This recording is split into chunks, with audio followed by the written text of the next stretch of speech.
everyone, and welcome to a new episode of the classic pay-per-view review of the Jazz Zodiac podcast. I am your humble host, the Jazz Zodiac. And again, this is a podcast that has no real agenda and no real script, as far as you know. This is the podcast that is so glad that WWE, in this case WWF, got rid of these damn Survivor Series elimination matches. They are so boo. Not all of them are. Well, not all, but the ones on this one were. Ugh. Yeah, there was it's because there was no story behind them. That's why. Really, and I'm so used to the older ones where there was like it was like the $1 Million Team versus this and that, and there was some bit of storyline behind it. But before we get into what we're going to be reviewing today, the creator of the Sycho Nerd podcast, the repeat movie viewer, blah blah blah, all that stuff that he does. He is the Sycho Nerd. I did have somebody ask me when I was telling them that we were going to do this review. I was like, I'm just going to do it with me and the Sycho. And they're like, well, why the Sycho? I'm like, because there's nobody else that I know that has as much wrestling knowledge as he does.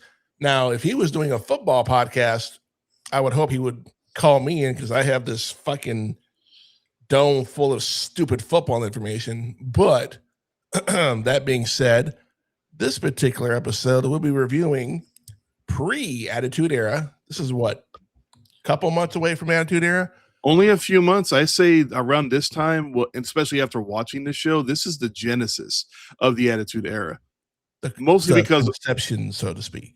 Yeah, mostly because of what happened during the main event, and I'll talk about that in a few minutes. But we'll be talking about the 1996 WWF Survivor Series, which was sponsored by Karate Fighters. I had forgotten about the Karate Fighters. Oh, yeah. They sponsored a couple of pay-per-views back in the day. Yeah, they did.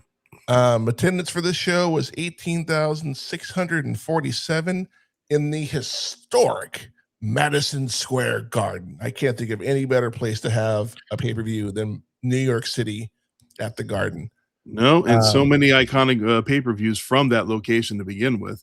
WrestleMania 20, Survivor Series 1998, Royal Rumble 2000. Royal Rumble 2007 or 8, my favorite, when Cena came back at number 30. It's 2008, goddammit. I'm tired of you guys getting that date wrong. I only remember it because it killed me. Yeah, whatever. I thought it was hilarious. Commentary team this go around was Vince McMahon, good old JR, and Jerry the King Lawler. And for a little while there, we had Sonny on commentary when Jerry was in the ring. So yeah, tragic what happened to Sonny. She was so tragic. But that does suck, but you know what? But I digress. People make mistakes. Our first of 3 elimination. There was a fourth one that was in a pre-show, but it wasn't on the recording that I watched, so I didn't review that one. No. The first of 3 Survivor Series elimination matches consisted of the British Bulldog, Leif Cassidy, Marty Jannetty, and Owen Hart with Clarence Mason versus Doug Furnas, Godwin, Phil Lauren, wow, and Phineas I. Goodwin with Hillbilly Jim, who used to be the host of WWF Superstars back in the day. I think this is not long because Shawn Michaels made his heel turn in the barbershop, 92, 93? Yeah, it's been a couple of years at this point. Yeah. So I was surprised to see that Marty Jannetty was still wrestling, but his partner, did you catch who he was? Shit, I didn't. Yeah, because they were referred to as the New Rockers, which I don't even remember that ever happening. But his partner was none other than what does everybody want? Oh, that's right. It was Al Snow. That's right. I forgot about that. What does everybody need? Yep, it was Al Snow before he became Al Snow. I didn't know that. That was an interesting thing to see.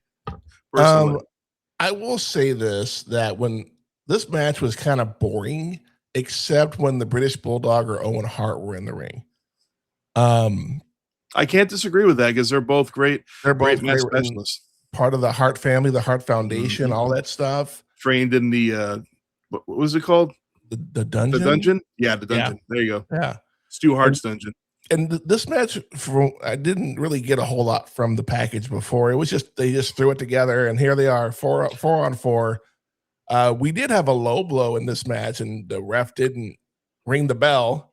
You know, that was hilarious. This became a consistent thing throughout the show, according to JR, where the referees just kept making really dumb mistakes. You have Harvey Whippleman as a freaking referee on the outside, but he never does anything. No, and to JR's credit, he is constantly calling it out throughout the show. Like, what? Am I the only one they can see and hear right now? He actually said that at one point. Well, it's funny because we talked about that in the WCW Greed pay-per-view. That he wanted to call them PLEs, and they weren't PLEs yet. No. That there was a ton of low blows and all this stuff, and the ref's just like, fuck it, let them play. Yeah, who gives a shit? And again, in honesty, I just was not invested in this match at all. I don't even remember who the fuck got the pin for the win. I'm sure you have that in your notes. I do. I mean, I'll just run through the quick elimination. Marty Jannetty got eliminated by Henry Godwin, and then Henry immediately following gets eliminated by Owen Hart after a kick to the head. So I was like, okay, a 1-2 punch to start it off. Yay. Okay, so Phineas Godwin. I don't know. Let's see if you remember from the Attitude Era who he became down the road. You didn't look familiar. He was one of the original sacrifices to the Undertaker back in the early ministry days. Yeah. And I'll be goddamned if I can remember what his name was. I remembered it when I was watching the damn show, but now I can't remember his name when he was in the ministry. But he was there for a little while. But what's that? You should have wrote it down. Yeah, I should have. I thought I would have remembered it, but it'll come to me eventually. But Phineas gets eliminated by the Bulldog. Match goes on. Mr. Al Snow, because I can't remember what name they gave him in this. He actually gets eliminated by this Philip LaFon guy, which I don't know who this tag team was. I don't recognize them at all. But I didn't think they were terrible when it got down to where it was just them and the Hart Foundation members before the Hart Foundation got reformed. They didn't do half bad. The Bulldog gets eliminated by Philip, and then Owen Hart gets eliminated by Doug. So this tag team became fairly dominant during the second half of the match. Yeah. And that's because Marty Jannetty had a couple of. Did you notice at one point he got knocked down? He stood up and then he fell right back down again. Yeah. Did you catch that? And then he also had a bit where he was running to the rope and he fell down. I guess his knee locked up or something. I'm like, I wonder if he was having trouble during this match or if that was just part of what he was trying to do. I think it's fair to say that once once Shawn and Marty broke up, that Shawn, of course, skyrocketed up his ass, went up to the top, and Marty just kind of disappeared in obscurity. Pretty much. I think he had a very small, minuscule type run after the whole Shawn thing. But Shawn Michaels had so much charisma and was so over with the crowd that was just the right call to make at that time. I agree. The way it happened is kind of fun. But if you're going to turn your back on somebody, and that's just part of the character of the Heartbreak Kid, Shawn Michaels. With that being said, what was your rating of this match? I mean, I agree with you. There wasn't really too much excitement for the match. There were a couple of times where I was watching it and my mind just kind of drifted off. I was thinking about different things that happen sometimes. So not the most exciting match, especially without a storyline. So I give it maybe 2.5. And that's being generous. I mean, there were moments of the match that I didn't think were terrible, boring or anything, but it just didn't carry me throughout the match. I don't know. Yeah, I get you. Like I said, whenever the Bulldog and Owen were in there, I was invested. But when they weren't, it's like, I don't care.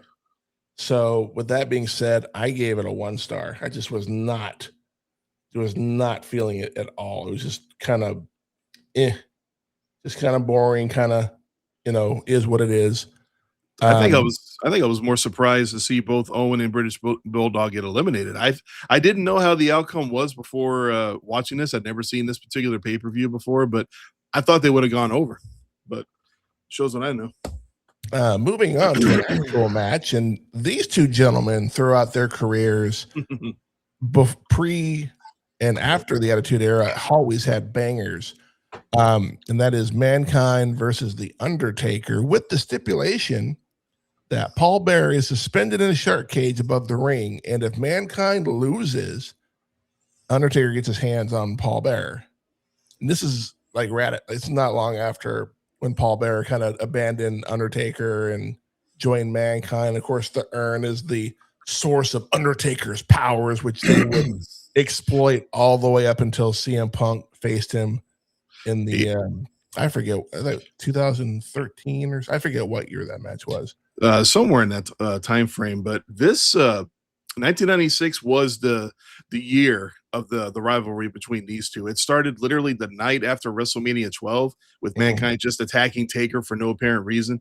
And like you said, they had the Boiler Room Brawl at SummerSlam. That's when Paul Bearer officially turned his back, which I don't think anybody saw coming at the time. I may not have been watching on a regular, but I heard about this in school and just remember thinking, really? Okay.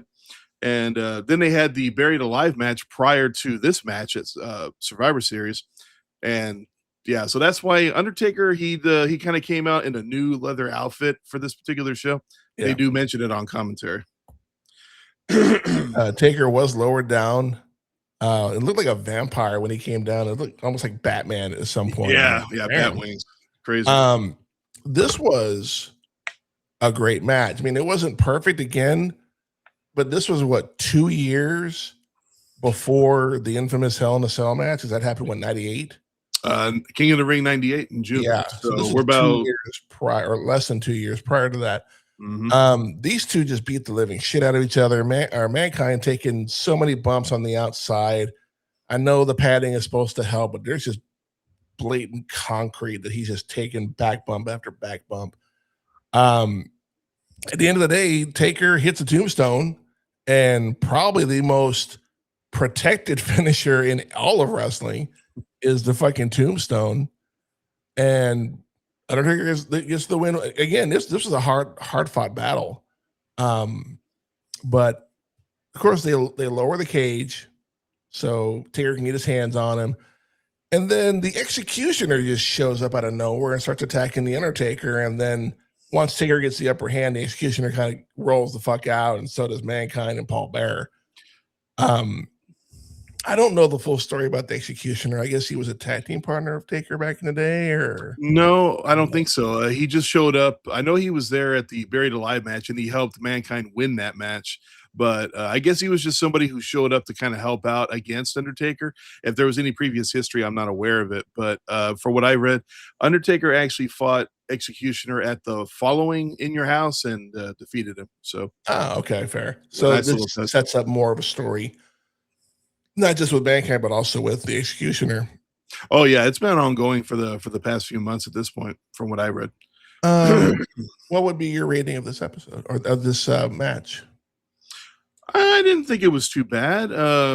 I think they've had better matches in their rivalry. I think the Boiler Room Brawl really stands out, mostly because it was a hardcore match. But there were some things that happened in the match that I thought were interesting. I love how there was an Irish whip to the corner and the whole damn ring shook, I think twice, as I recall. Good job of Undertaker targeting Mankind's right hand with the mandible claw. I thought that was smart. And that was an ugly. Do you remember the pile driver that he gave Undertaker during the match? That shit was ugly. And of course, Mankind taking his usual ugly bumps. So I'm going to give it I'm going to give it a 3. I think a 3 is pretty solid for me. Not a great match, but it wasn't necessarily boring, you know.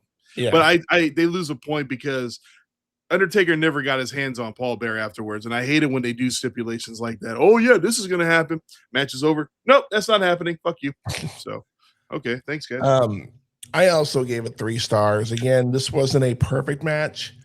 Definitely, we would see a lot more carnage in the years to come between these two men, just beating the ever-living shit out of each other. But again, matches that were fun to watch. A match that was fun to watch. Yeah, go see King of the Ring 1998. Yeah, good lord. Yeah, no shit.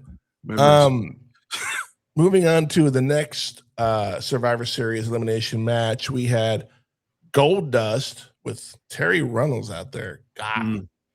Jerry the King Lawler, Crush, and before his joining DX, Hunter Hearst Helmsley, who at the time was the Intercontinental Champion. Yep, Mr. Blue Blood. Versus Mark Miro with Sable, the Stalker, Rocky Maivia, and we'll talk about that in a minute, and their mystery opponent, because I guess somebody had gotten attacked backstage. Mm-hmm. I didn't make notes on that, but Yeah, it was so the replacement was Jake the Snake Roberts. Of course, Sonny had to make oh my God, that's a big snake. yep, Jake the Snake, fresh off his loss to Stone Cold Steve Austin at the King of the Ring back in June. This was, we now know him as The Rock, the final boss, whatever you want to call him. Oh, This was his first televised match. Yep. And Now, wow, for all you trivia aficionados out there, this was not his first match in WWE. His first match was a dark match at a house show right here in Corpus Christi, Texas. Cheap Pop. Yeah, Rock made his televised debut, and I just remember I hadn't seen this in so long, and I remember him coming out going, "Oh man, no wonder they fucking booed him. He looked way too clean cut and too pure." I'm like, dude, this is nowhere near what The Rock is now. But I will say I definitely saw some potential in him, and of course we would get the Rocky sucks chance down the road, and yeah, not yet. They actually liked him for the first couple of months. They are coming, and the crowd was fucking brutal with those chants. This was actually a Survivor Series match that I was actually kind of invested in because we saw some stuff that went down. This couple of Hall of Famers are in this one. Yep. Jake the Snake. I don't think The Rock is in the Hall of Fame yet. They have not yet. Oh, no, I don't think I'd have to check that. I don't know if he is or not. I believe Goldust is in there. Of course, Jerry the King Lawler and Triple H. So yeah, about half of the people in this match are Hall of Famers, with one more probably on his way in. And it's funny.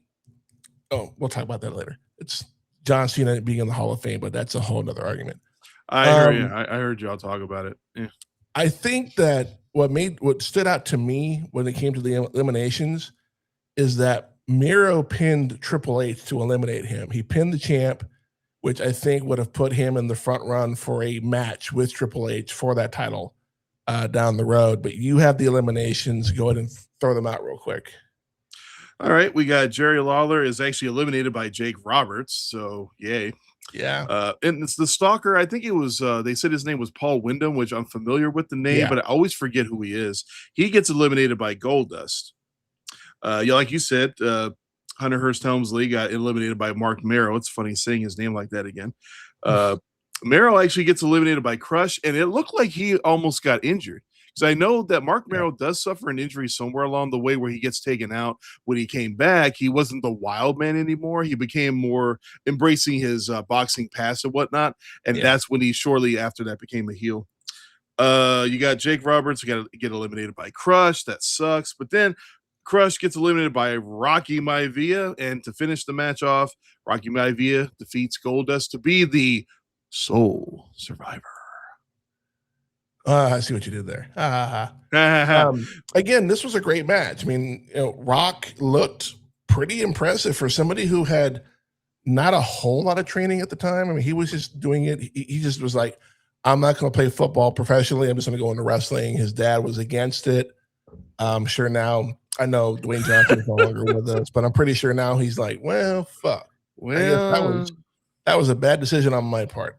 Like, well, knowing what The Rock has done since '96 when he came in, nobody's perfect.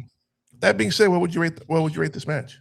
I'd probably get about maybe a 3.5. I agree. This wasn't a bad match at all. It was fun. It was a little bit fast paced here and there.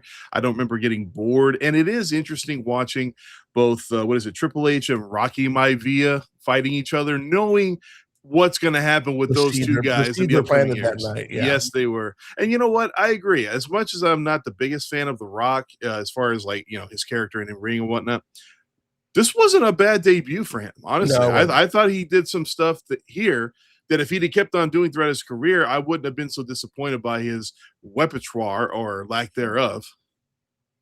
So. Yeah, this is his coming out party for sure. Yeah. Definitely was his coming out party. He looked good, as a blue chip rookie. only had one other match under his belt at the time. I definitely give this one 4 stars. This was probably, in my opinion, one of the greatest matches on the card. Definitely there was no lag. It was fast paced. It was boom, boom, boom, boom, boom. It was good to go. All that fun stuff. Moving on, excuse me. A number 1 contenders match for a shot at either Shawn Michaels or Psycho Sid for the WWF Championship. And that is Bret the Hitman Hart. Oh, and that other guy, Bullshit Boy, Austin Boy. Okay. It is well documented. I am not a Stone Cold guy. I've always been a Rock guy. So throw that out there. But so Stone Cold Steve Austin versus Bret Hart. That's been an ongoing thing between us. I'm more of an Austin fan. He's more of a Rock fan. But here's the difference between the two of us. At least I acknowledge some respect for The Rock here and there. He refuses to give any respect to Stone Cold. Nope. What an asshole. Nope. And I'm sorry, but sorry to you because I know you may or may not agree, but this was the match of the night. I disagree. I cannot agree with that. I disagree only because this match was way too fucking long. But it was fun to watch from start to finish. About 15 minutes in, I started getting bored. I'm like, okay, I get it. You guys are great at what you do, but you can tell a better story sometimes in a shorter amount of time. And we have this discussion in the wrestling promotion that I'm in here in Corpus, is that these guys want to put on 30-minute matches. I'm like, no, you can tell, even if it's not a championship match, 10, 15 minutes tops, maybe 20 if there's a special stipulation. But this match for me went on way too fucking long. And I would have given a better rating had they cut it maybe in half. I did love how JR kept saying it's going to come down to submissions and come down to submissions. Mm-hmm. That's a little funny, actually, considering. Little irony there that, of course, I'm sure JR knows the outcome because he was talent relations at the time. Mm-hmm. So I'm pretty sure he knew. But these two men went back and forth, false pin after false pin after false pin. Like I said, I was on my phone. I was just like, just boring. I don't care. That's part of your problem. You were on your phone. I was bored. This match was boring. It was fun for the first 10, 15. And after that, I was like, I don't care.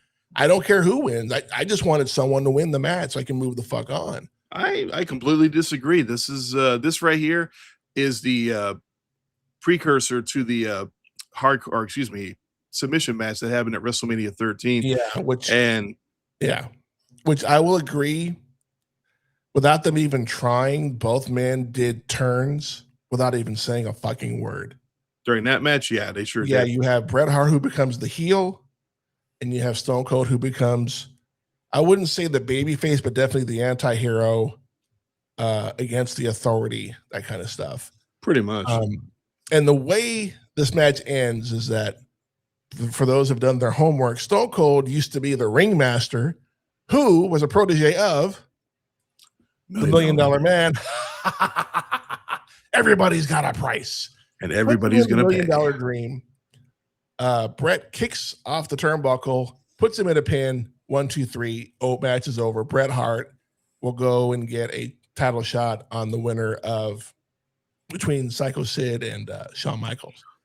One of the best finishes I've seen in a match before. Just because you didn't see it coming, it's like, oh, he's gonna make him submit. He's gonna make him submit, and then Bret, smart enough to kick off the ropes and use his, because Stone Cold couldn't really get out of that at all. He was completely pinned. But so JR had brought up too that neither one of these men had ever submitted to a submission hold in their careers at that point. That's fair. So that will come into play at WrestleMania 13 as well. So more or less, but I'm sorry, I completely disagree with you. I say this was the match of the night. I thoroughly enjoyed it throughout the whole match. I thought it started out with some good mat wrestling. Bret keeps Austin grounded for a good while, which I expect that from Bret Hart. Austin does get an advantage at some point. I thought it picked up as the match went on. I thought it became a little bit more fast paced. There was a lot of good hits along the way. So I don't know. I thought it was a fun wrestling match personally. So that being said, what would you rate it?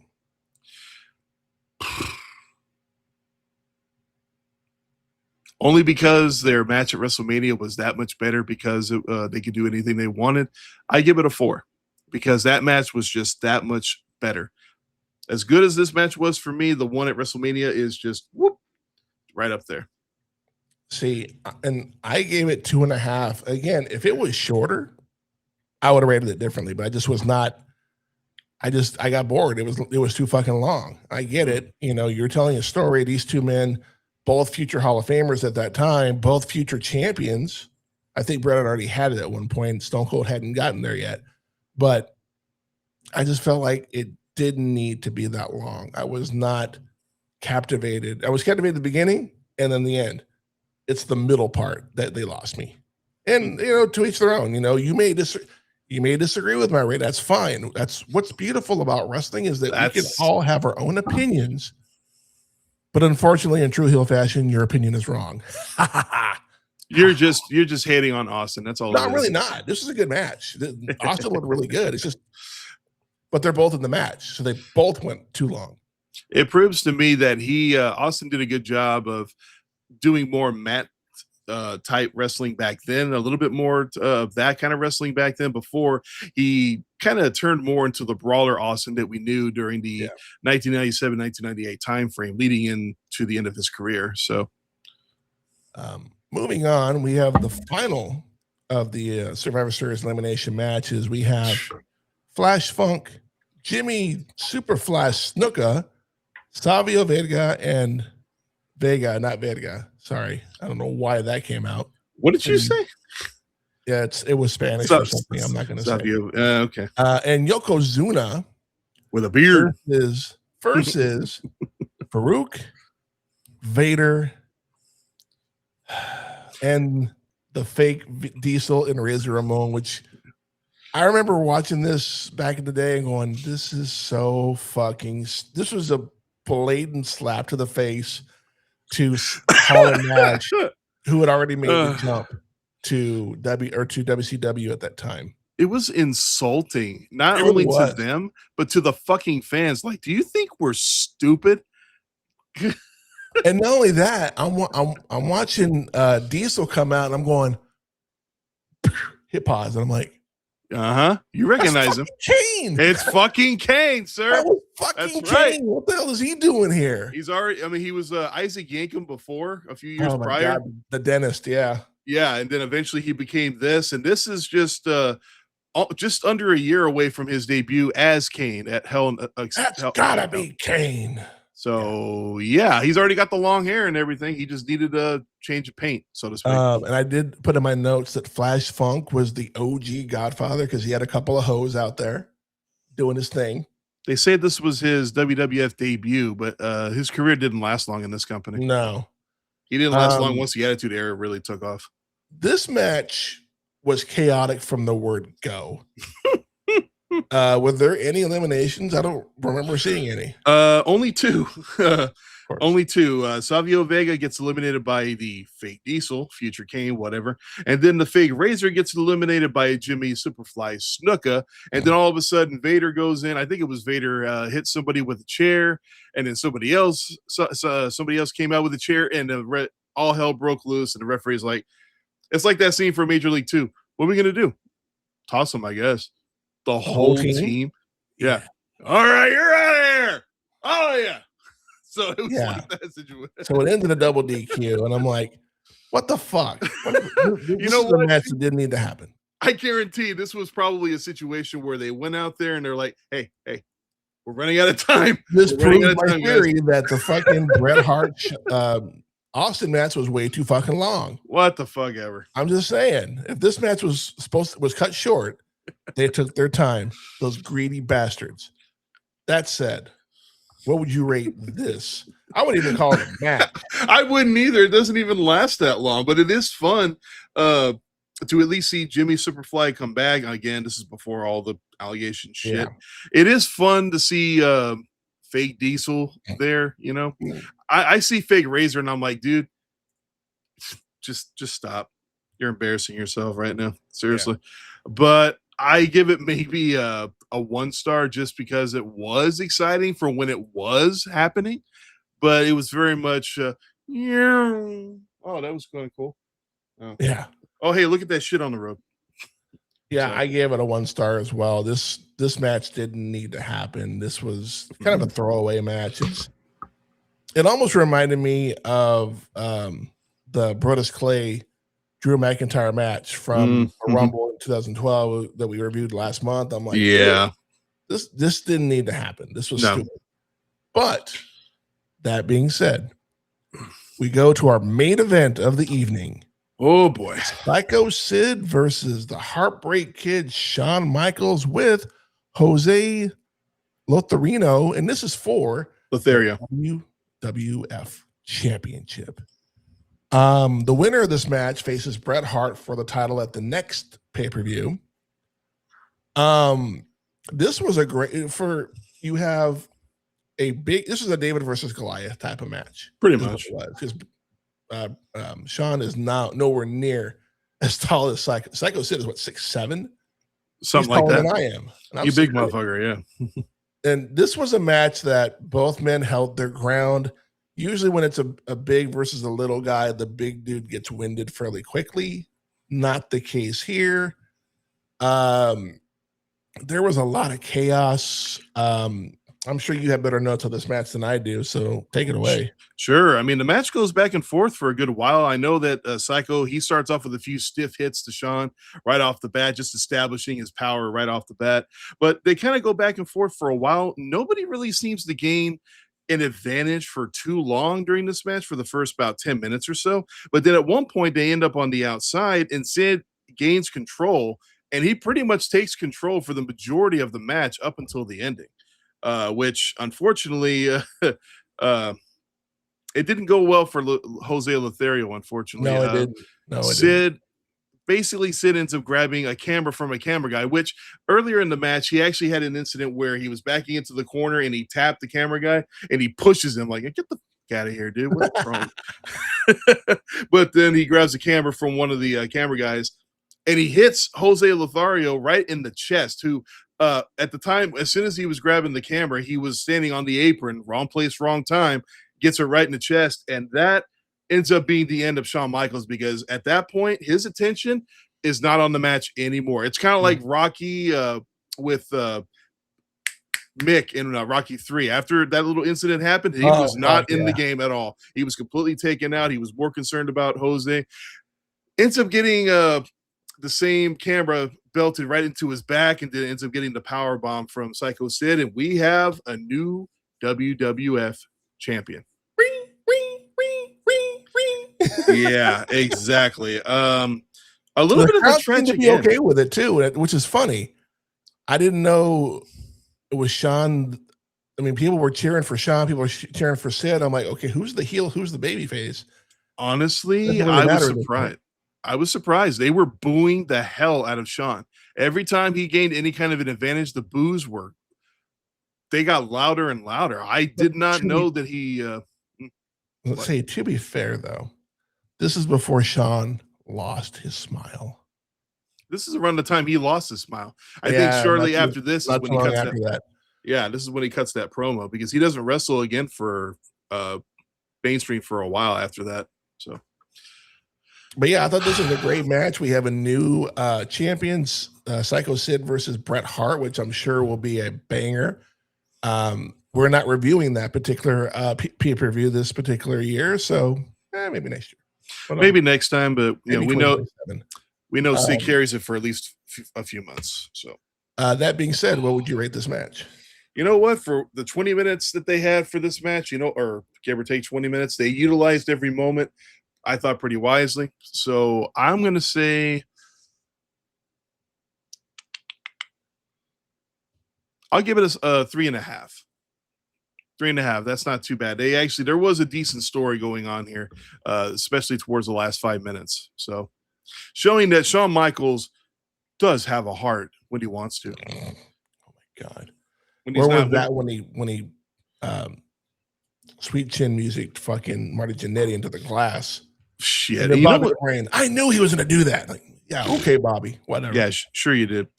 I give this one 4 stars, and I argued this is the match of the night because this is the one that had a little more weight behind it. It had a title match behind it. You had, I guess Jose was Shawn's trainer or something like that. I don't remember. Like a mentor, pretty much. Yeah, mentor. So definitely some dramatic effect going on there.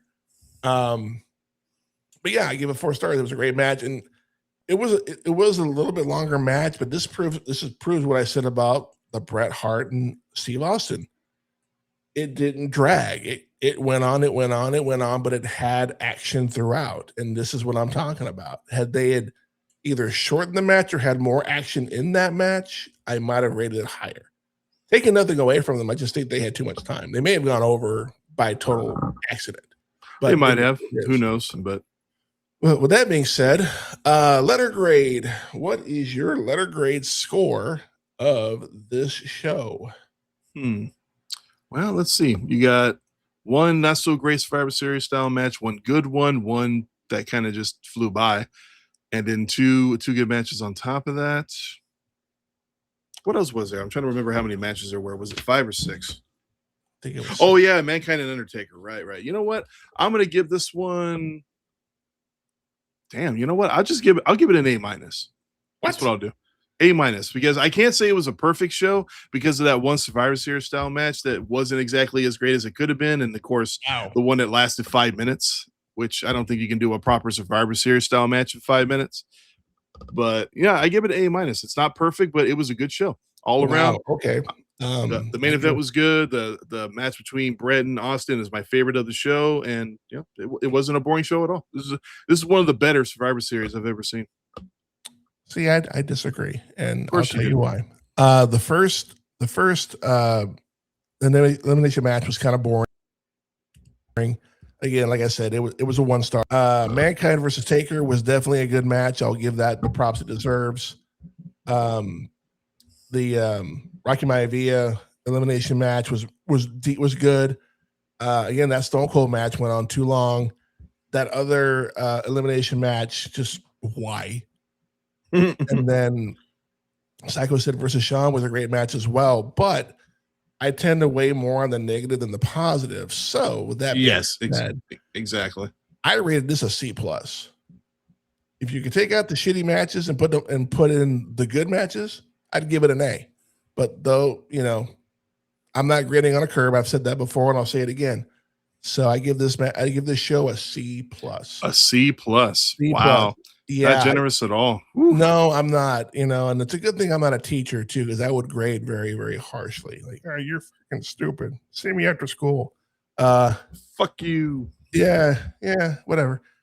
But that's my point, though, is that this match, you take away the shit, it's actually a good show. But no, in my mind, no show will ever be an A+. There is no such thing as the perfect show. I'm going to give how hard they try, it's not going to happen. I disagree, but that's me. I give WrestleMania X7 an A+. Of course, because you were there. Yeah, I was there, but you know what? A lot of people who make lists, that particular one is always in the top 3 because it still holds up today. It's still a great show. I'm not saying it's not, but it's not perfect. No, the gimmick battle royal is the only thing keeping it. There you go. See, there you go. But it's still fun to see all those guys coming out, man. That was what was good about it. I will say this about this particular show is that this was slowly becoming the end of the WWF gimmick era. Yep. You were seeing less of the gimmicks and more of the tacticians, mat specialists, stuff like that. You had a couple here and there, but they were slowly making their way out. I feel like Shawn Michaels being booed throughout the majority of the show, when my understanding was he was the babyface champion during this time. The girls. Well, see, and that's the thing. That's what you heard. Whenever he was out there, it was the girls cheering, but everybody else was booing. So apparently, who does that remind me of? Yeah, it reminds me of somebody. It's not John Cena, isn't it? Yeah, the chicks were like, "Oh my god, he's so hot," and the dudes are like, "Yeah, fuck that dude. He can't wrestle." Yeah, that prototype fucker. Yeah, that guy.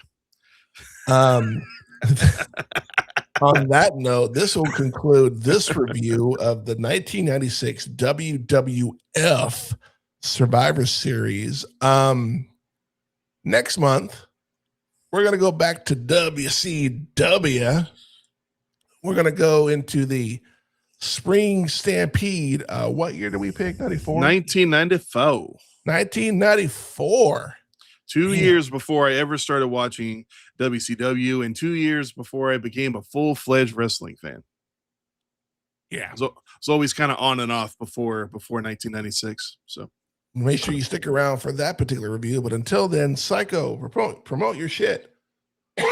Well, you can find my podcast strictly on YouTube for the time being. I'm looking to branch out in the near future, and you can also find it on my YouTube channel, which is the Repeat Movie Viewer.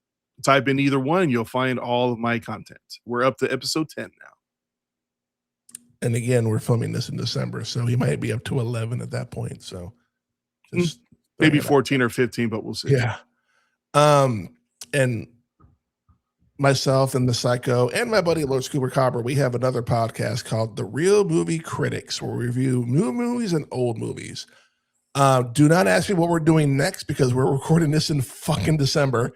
We're actually going to be recording Terrifier 3 tomorrow, actually, on Tuesday. So yeah, YouTube and Spotify for that.